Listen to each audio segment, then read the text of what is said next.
Would you rather have $60,000 today or $120,000 in a little while? That's what we're talking about today on the Sub2 Deal Show.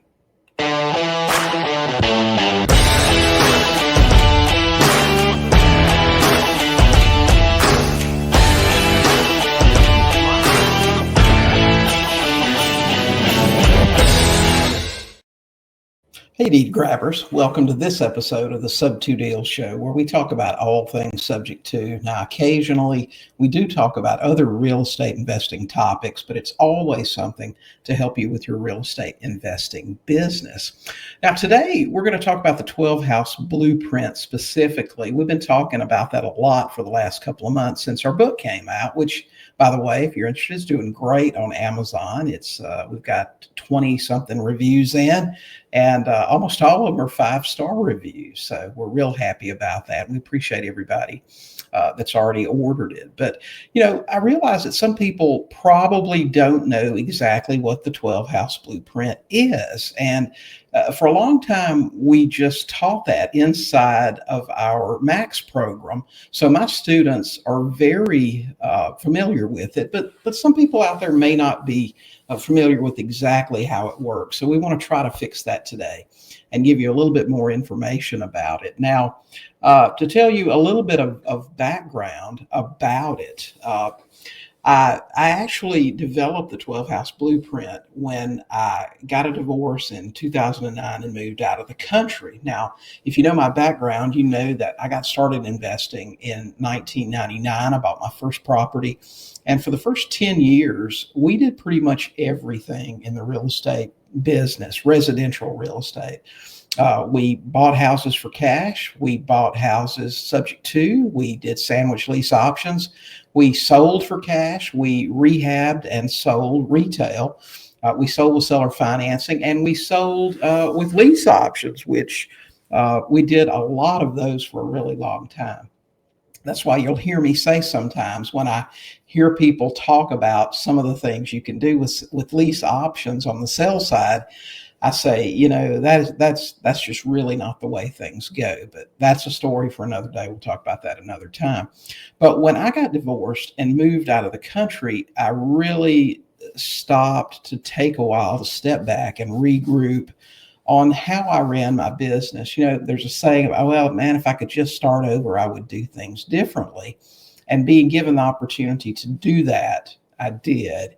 And I literally took a legal pad and made a pros and cons list of things I loved about real estate, things that I did not like about real estate, and what I wanted my business to look like moving forward. And as you get older, if you're lucky, you get smarter, and you realize that for most people, they get into real estate, they think it's all about becoming very wealthy.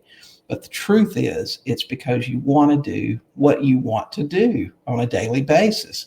So it's really more about lifestyle. It's not about being filthy rich, because, you'll hear a lot of people say that, if you lose your health, all the money in the world doesn't matter. So I know when I first got started investing and actually had the money and the time to take a vacation, one of the things that I noticed at a lot of vacation resort places, especially on cruises, was that a lot of people on these things were older people, and a lot of them weren't in the best of health. They would be dragging around oxygen bottles and things like that. And I always thought to myself, I want to live my life while I have a life. I don't want to wait to retire when I'm just not healthy enough to go out and do anything anymore. So it became very important to me to have a lifestyle and have a business that didn't require me to be there all the time doing stuff. And that's really where the 12-house blueprint came from. What I discovered in my pros and cons checklist was that buying property subject to was the absolute best way to buy property. I did not have to have a bank's approval. It didn't matter if my credit was good or bad. I didn't have to wait on closing times or pay a lot of high closing costs. It really became as simple as me having a conversation with the seller that needed to sell their property, and I could generally work out a way if the numbers made sense. So that was the best way to buy. Now, as far as selling, you can sell for cash, and sometimes that's a good thing, and sometimes we still do that.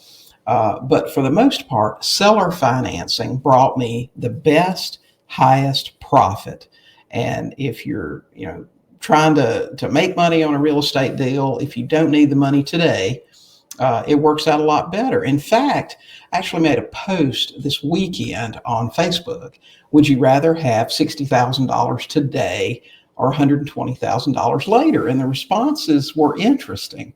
A lot of people asked how much later, but some people didn't ask at all. They just said, generally, give me the money now. And I think that's really short-sighted. If I ask you that question, would you rather have 60,000 now or 120,000 later? Of course, an important question to follow up with is how much later. But if you don't have anything to do with that 60 right now, if you don't have a pressing need or something immediate you can put it into that's going to give you an amazing return, you're just going to park it in the bank and you're going to earn 1 or 2 or 3%, or even in a CD and earn 4 or 5. But if you could leave it out there for a little bit longer, maybe you do a lot better. So, there is some follow-up questions that have to take place to really answer that question. But really, that question was based on a 12-house deal that we're doing right now. Another important thing that you might want to ask in that question is, well, that 60, is that money I had to invest, or was it just potential profit for right now? Because that's important too. If the 60 that you're letting ride, if you're waiting on the 120, didn't even come out of your pocket, well, that's a whole other thing. And I'm going to show you an example of what I'm talking about here later. But I really wanted to make sure that everybody had a clear understanding what the 12-house blueprint is, why it's so powerful, why it works for so many people, especially if you have a job that you don't hate, that you don't want to leave. Maybe you're a teacher and you really enjoy that, but it just doesn't pay what you would like to earn to plan for your retirement, or to retire your parents, or to send your kids to this expensive private school, or anything else that you might want additional income for. So it's not like you have to quit your job, but you can also do it while you have a job. Some people are in jobs they hate. I know I was, but maybe you're not. If you're not, good for you. But anyway, let's go over the 12-house blueprint just a little bit so you understand exactly what it is and how it works. I'm going to try to get some of this stuff to work here. I'm not very tech savvy, so let's get started with that. But anyway, so this is really how the 12-house blueprint works. And remember, these are just general numbers here, because every house that you buy isn't going to be the price in this plan. Every interest rate isn't going to be the same. Every cash flow is not going to be the same, but you have to have a general idea of where to start. The neighborhoods that I generally got started in, I was looking for a median price range home, plus or minus 10%, and that's the area that I operated in. I had a gentleman call me this morning that's got a $1 million house that he's been trying to sell FSBO. And we talked for about 15 minutes, and I explained to him how investors operate, and that generally it's going to be a cash offer for 70 cents on the dollar. His house was immaculate. I'm telling you, it was beautiful. But we can sometimes pay full price if it's a terms deal. And I explained to him what that meant. And he said, oh, I'm open to terms. But the numbers just didn't work out, because it's 2.5 times the median price range. And it's not something that I was interested in, so we had to pass on that. But it's important that you operate in an area that's going to give you the biggest potential pool of buyers, and that's where you want to be. So let's talk a little bit about the 12-house blueprint. Now, we buy target houses typically less than 10 years old. Is that an absolute? No, it's not. One of the first 12-house deals we did when we moved here was a house that was 50 years old. But it was in a desirable area. The numbers all worked. So yes, we went ahead and did it.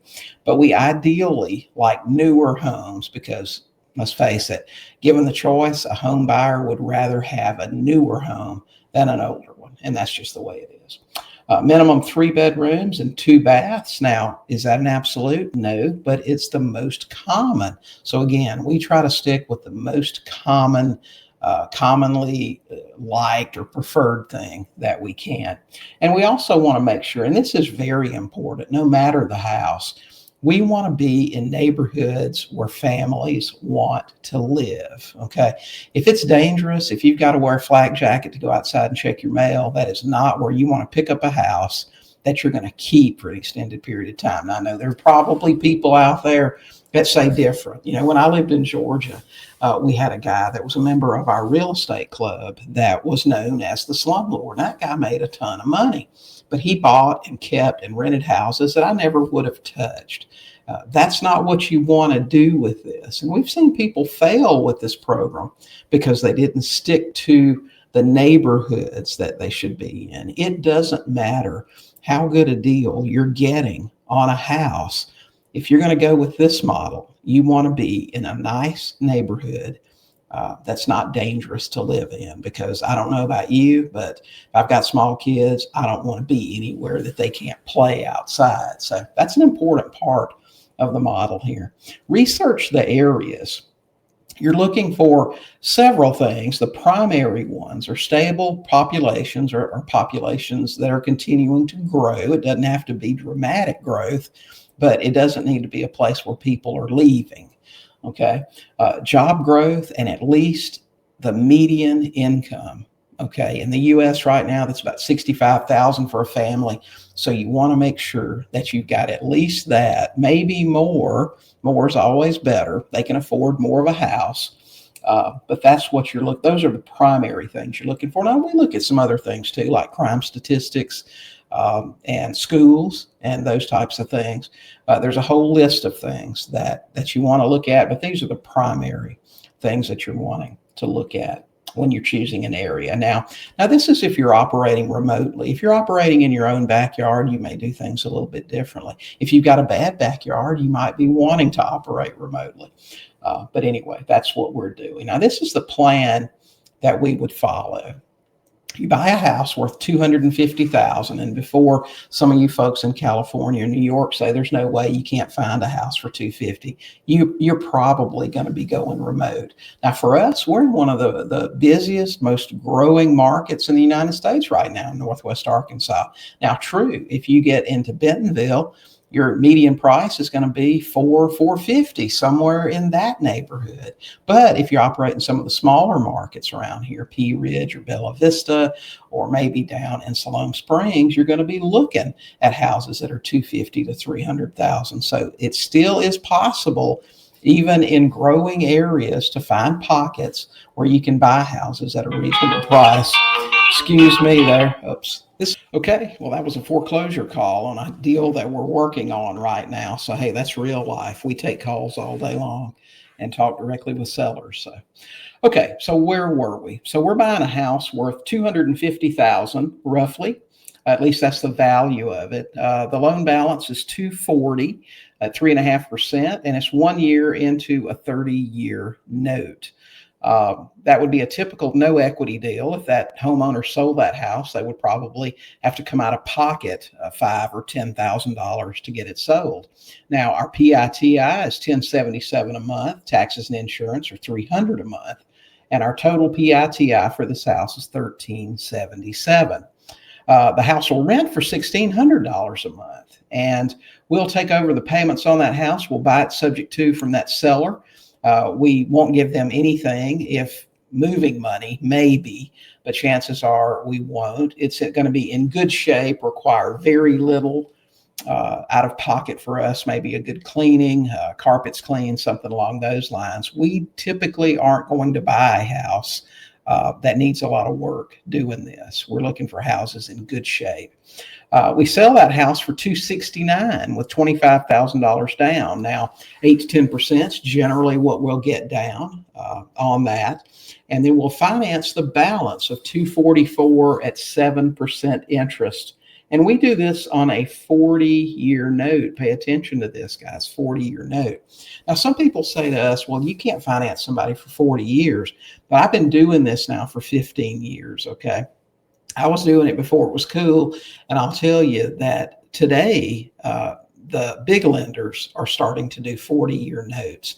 Now, we do it for a couple of reasons. One, it lowers the payments slightly for our borrower.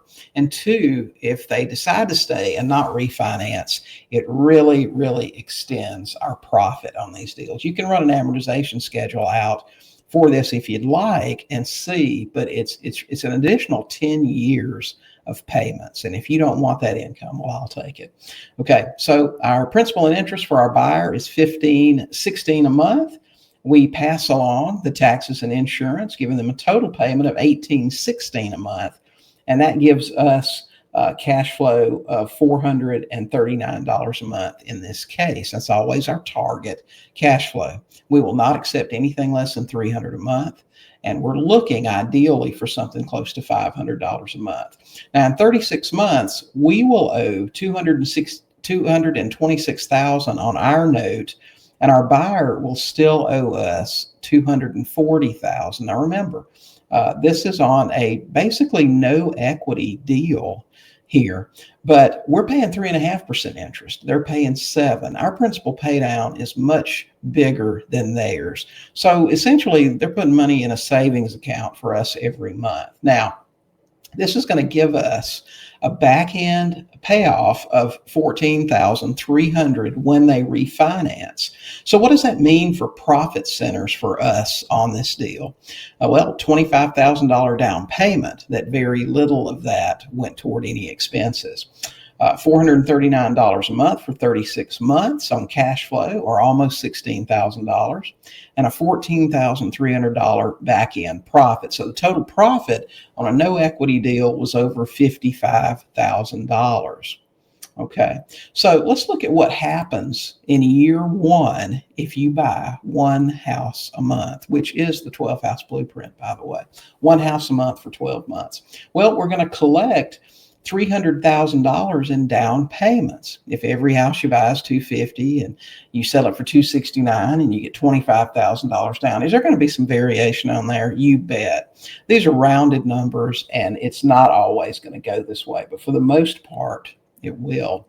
$300,000 in down payments, $34,000 in cash flow, and that's going to give you a first year profit at the end of the year, $334,000 after your first 12 months on the 12 house blueprint.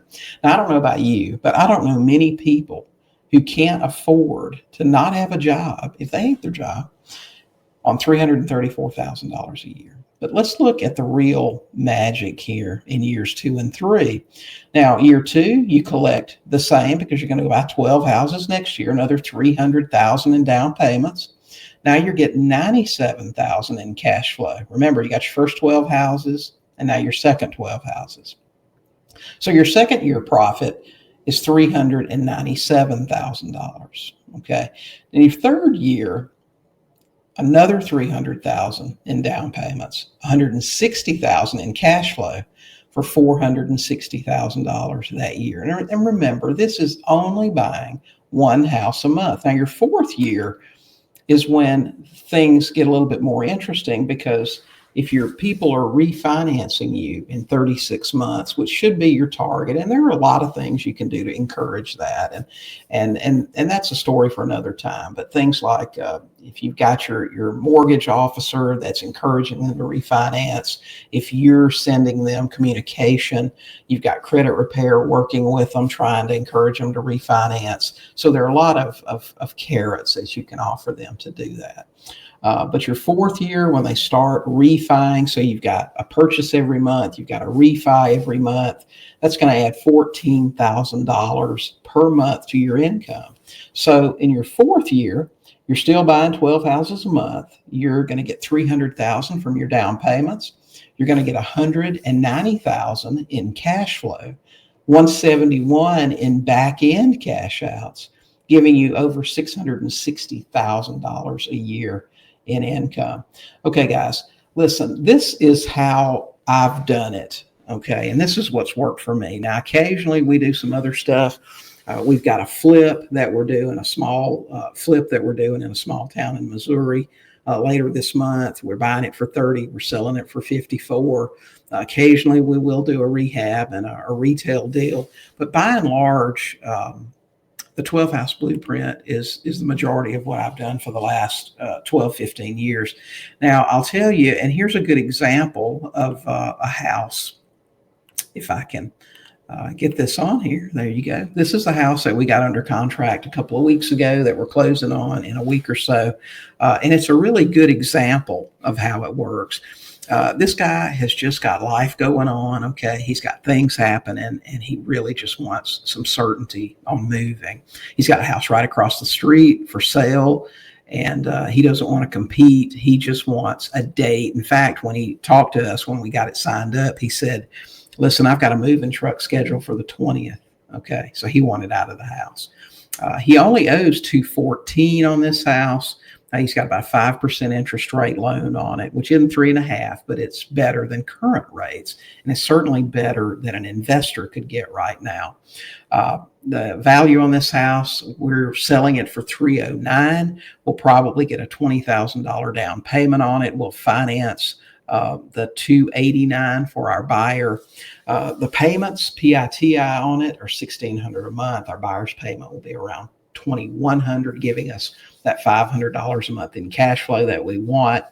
And so what we're looking at in profit on this thing, given the fact that he's selling us a house, and this takes me back to my post, would you rather have 60 today or 120 later?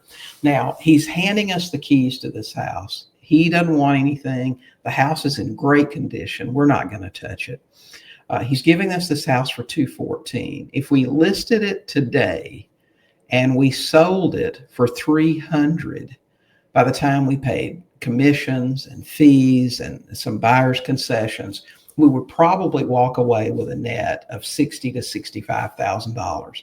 But if we sell this house on a 12 house blueprint, we'll collect $20,000 up front. We'll collect $500 a month in cash flow for 3 or 4 years, another $20,000 plus, and then another $75,000 to $80,000 on the back end. So that's going to turn into about $120,000 in profit. So what would you rather have? Would you rather have the 60 today, or would you rather take a deal where you have $0 in it and you make $120,000 over the next 3 or 4 years? I mean, for me, it's a pretty simple deal. And that's what we like to do. And we do that on a regular basis. Now, listen, if you'd like to learn how to do this, we'd love to show you. We're opening up our joint venture program for the first time in over 3 years. We're opening that up soon. And I'd love to tell you a little bit more about it. If you'd like to join us for it, you can certainly fill out an application. The Max Partners program will be opening up in July. Right now, you can access the application. We're only going to take on a few people because I'm going to tell you, this has all the training that you need to learn the 12 house blueprint. You're going to have direct access to me 5 days a week and my number for emergencies on the weekends. We're going to do deals with you. We're not going to just teach you how. And here's the thing here. We'll provide the funding that those deals need for the 12 house blueprint houses.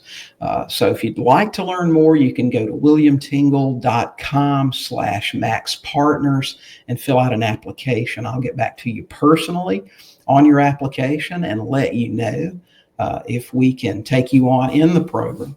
We'd love to have you come fill out an application. We'd love to help some people get started and change their financial future. So williamtingle.com/maxpartners. We'll put that link in the show notes here. And we'll also put a link to the 12 house blueprint by the numbers guide that I went over here with you today on. So guys, hope that was some helpful information. Hope it explained a little bit more about the 12 house blueprint and how it works.